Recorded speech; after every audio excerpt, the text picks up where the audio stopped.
Edoui Plenel, à la rédaction de Mediapart, le 4 avril 2013, François Mauriac. 130 personnalités ont signé dimanche une tribune en soutien à Mediapart. Le site d'information s'est vu reprocher par Charlie Hebdo et par l'ex-premier ministre d'avoir eu connaissance des faits et d'avoir choisi de garder le silence.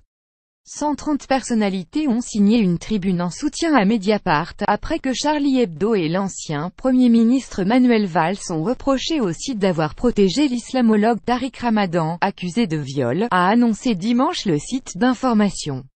Imposer un agenda, fait de haine et de peur, il semble bien que nous soyons confrontés ici à une campagne politique qui, loin de défendre la cause des femmes, la manipule pour imposer à notre pays un agenda délétère, fait de haine et de peur, soulignent dans cette tribune les écrivains Patrick Chamoiseau et Jean-Claude Carrière, l'économiste Thomas Piketty, la militante féministe Caroline Dehaas, l'ex-député PS Christian Paul ou l'artiste Sarkis. Charlie Hebdo avait titré mercredi sur une caricature du directeur du site Edoui Plenel accompagné du titre « Affaire Ramadan, Mediapart révèle on ne savait pas » en référence aux 2 plaintes pour viol déposées contre Tariq Ramadan. Les détracteurs de Mediapart et d'Edoui Plenel leur reprochent d'avoir gardé ces faits sous silence et débattu avec Tariq Ramadan. Mediapart est l'un des rares grands moyens d'information français à avoir publié une enquête fouillée sur Tariq Ramadan, répliquent les signataires de la tribune. Soutien absolu à Charlie quand il se menaçait les combattre avec les mots, les idées et les faits face à une de main aussi abjecte.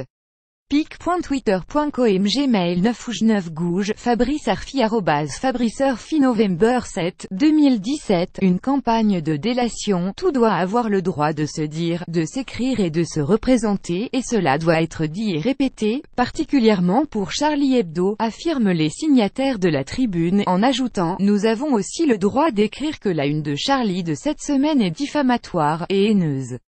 Plus de 130 personnalités, de professions et de sensibilités très diverses, signent un appel en soutien de @Mediapart et de toute équipe. En accès libre, à lire ici https://t.coachsq5yxpic.twitter.com UHGGPC Edoui Plenel @Edoui Plenel November 12, 2017 Les signataires dénoncent une campagne de délation, dont l'argumentaire défie la logique, la justice et la morale. La campagne inique menée contre Mediapart et sa rédaction est dangereuse, elle vise le symbole d'une presse libre, indépendante des pouvoirs quels qu'ils soient, au service du droit de savoir des citoyennes et des citoyens, poursuivent-ils. Charlie peut tout se permettre. Charlie Hebdo n'a pas expliqué le sens de cette une mais journaliste Fabrice Nicolino a déclaré jeudi sur Facebook qu'il répondrait, sur le fond, dans la prochain numéro de Charlie Hebdo. Le journal satirique a notamment reçu le soutien de Renaud Dely, directeur du journal Marianne, qui a expliqué dans un édito que « Charlie peut tout se permettre ». Charlie Hebdo avait déjà consacré la une de précédents numéros à Tariq Ramadan, représentant le théologien le pantalon déformé par un énorme en érection et proclamant « Je suis le 6e pilier de l'islam ». Le titre « Viol la défense de Tariq Ramadan » accompagnait ce dessin, qui a valu à l'hebdomadaire des menaces de Le journal a porté plainte et une enquête a été ouverte.